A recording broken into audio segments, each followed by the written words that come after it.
So if Paul were born, if Paul happened to be born centuries later, and he was trying to communicate with the church this long, somewhat complex message that he laid out to the church in Corinth, what might that look like?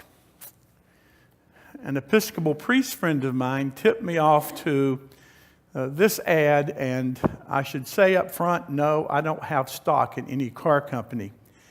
I just think the ad, can we tee it up, Coleman?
Isn't it nice when things just work?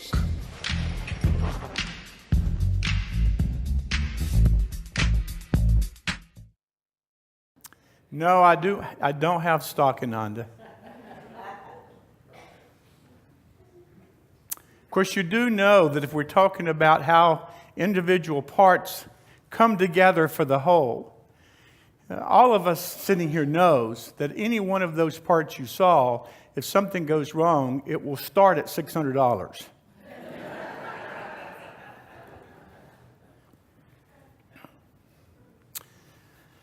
Paul, while I am fondest of his letter to the churches of Galatia, I also am very fond of this letter to the church in Corinth. People will scratch their heads because it was, as you've heard me mention before, and if you don't know what I mean by that, you need to take some time with Corinthians. It was a mess. It was just a disaster. And in this case, starting in this, as we've identified the chapter, because we added the chapters, Paul is trying to get across to the people in the church, look, you're fighting over things that don't matter. And while you're fighting, you fail to understand that each part of the church, each one with gifts, makes the whole stronger. Elizabeth O'Connor years ago wrote a book called Journey Inward, Journey Outward. And so for this week and next week, I stole parts of that book, at least the title of that book, because I want to finish this kind of series of vision things I've been doing. And I want to talk about the church within.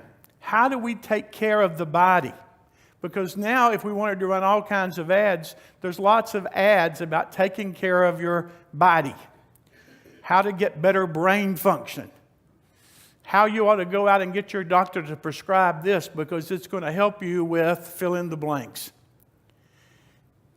The problem is, once we start addressing one piece, sometimes we, and even those who are in the helping professions, forget that we are a whole. And sometimes in churches, we forget that we are a whole. Each one needs to be tended to. Each one listened to. Each gift acknowledged. And when one doesn't see that he or she has a gift, how we help that person understand that he or she might have the most incredible gift that fits in just the right part of the whole. Caring for the body, the church, is a complicated thing.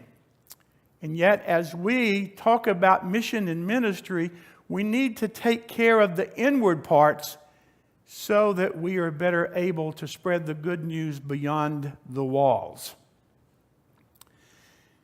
As I was pondering this, I thought, because Chris has spent a significant number of years at universities, it took me back to a conversation I had at an international student conference when I was in college. They needed it was over Thanksgiving holidays. They needed to have host students. And so there was this incredibly diverse group of students from across the state who would come together on this tiny Eastern North Carolina college campus. And for some reason, maybe they thought that a mountain person couldn't adapt to rooming with somebody from Iran. I don't know. But they put me with the speaker who taught in a small college in Oklahoma. And I remember having conversations with him about life in the academy. And as I was thinking about Paul's text and his admonitions to the church in Corinth, I realized that another way to look at that is how, in the best possible way, now it's shifted, and so I won't get off on the ways that it shifted in not so good ways, but how universities were formed provides us with another example. For instance, there are schools in larger universities, whole schools, and then there are departments in the school. I won't even get talking about all the different people who are jockeying for power in that system. Kathy could probably tell us a few examples about that. But with all the disciplines that are working together, the ideal was that it would be a university, that there would be a unity of educational purpose, so that even knotheads like me would come away being able to put together some kind of sentence. They had a common purpose. And it wasn't simply to produce people for trades. Rather, it was to produce people who could think and understand and engage in debate and conversations. The church, when it's at its best, has that sense of university. We have a vision of what our purpose is, to enflesh the good news of Jesus walking here on earth and calling people to a greater good, God's redemptive work among us. But we get separated out into pieces. And in some churches, we got people whose ego just simply gets in the way, and they simply want to have the biggest voice. I'm grateful for this church, because while we've had our challenges in terms of trying to keep the roof from falling on us, which it didn't, that has not been an issue that I've seen. We have many different opinions, but we have people trying to work this out, even with the differences of personalities. That's what the church is meant to do. So,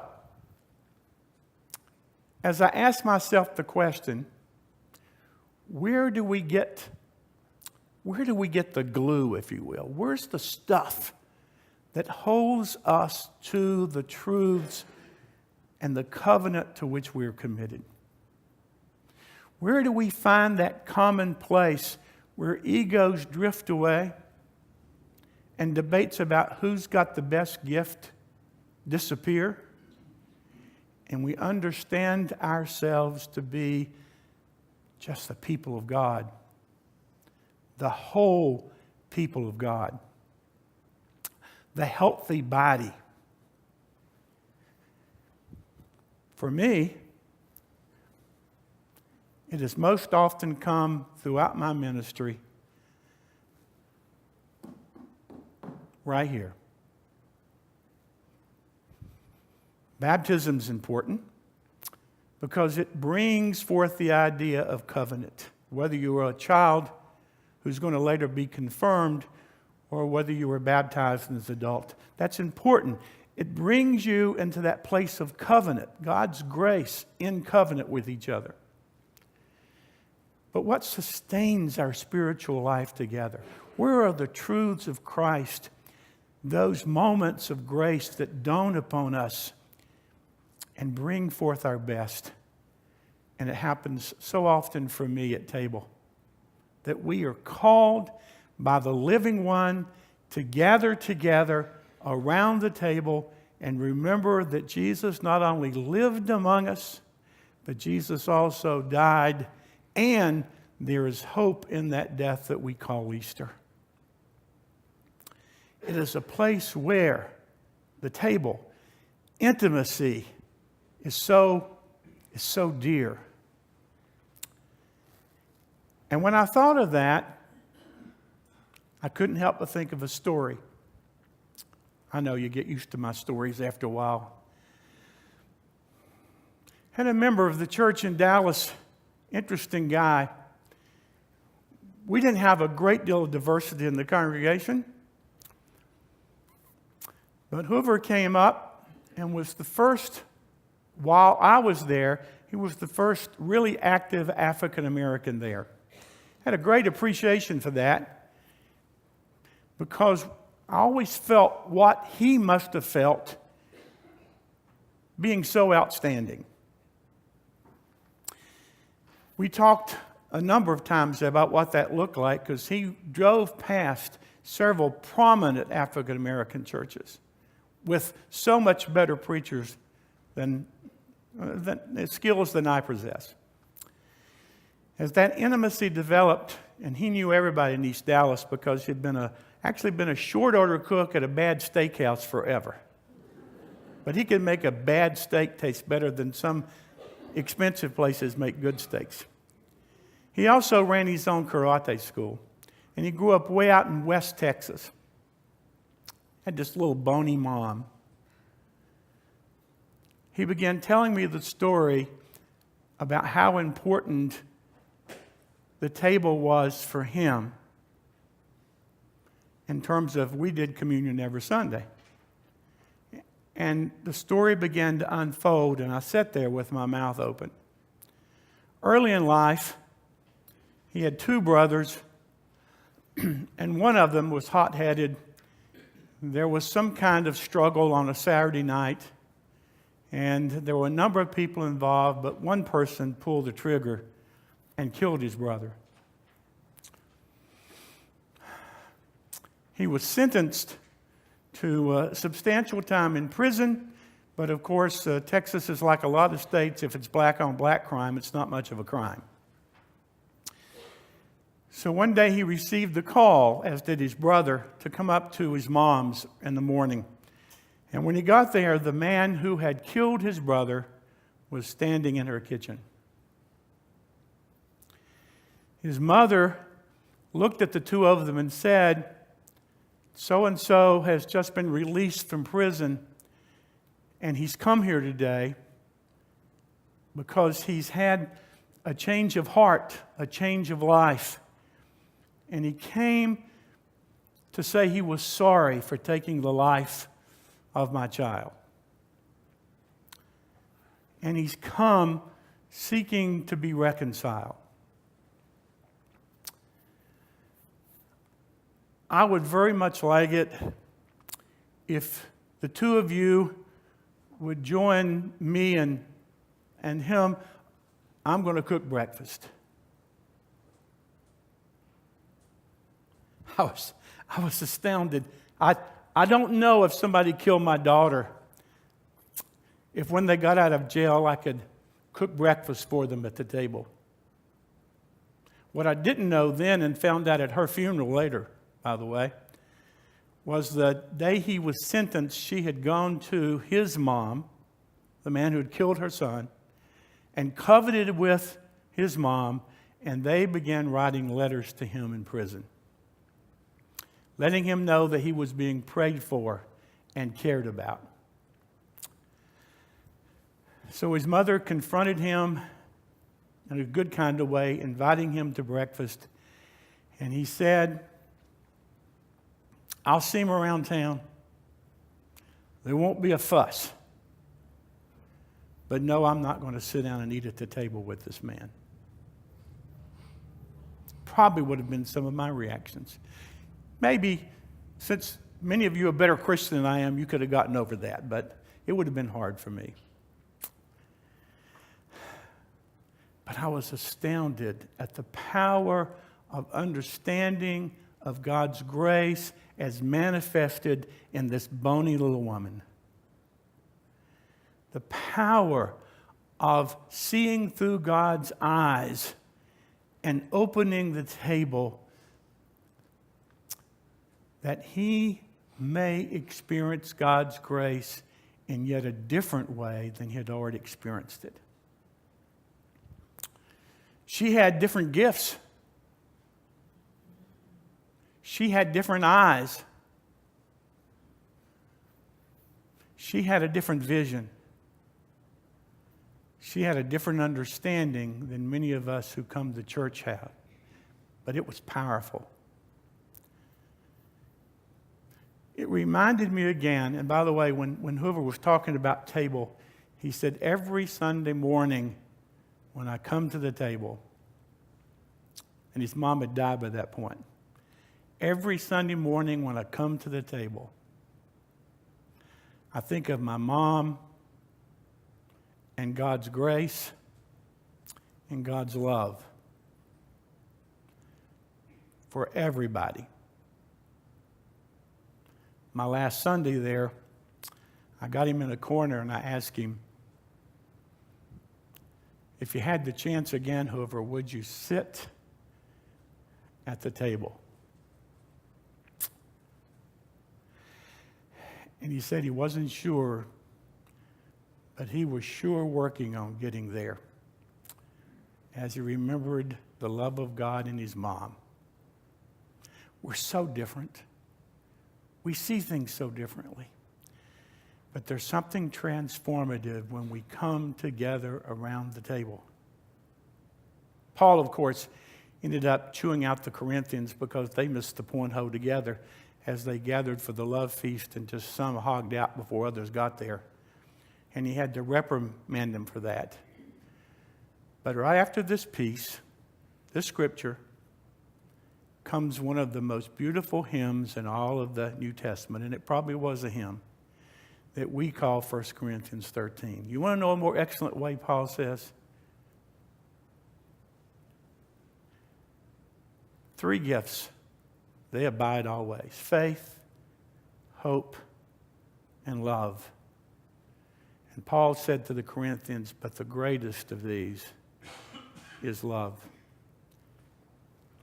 And most often we remember the love, the gift of Jesus around the table. May God transform us past being obsessed with our individualism in the community and transform us to be that light and that salt and that love and that grace so that people may say about us what they supposedly said about the people in Antioch. My, how those Christians love each other. Taking care of the body. Gathered around the table.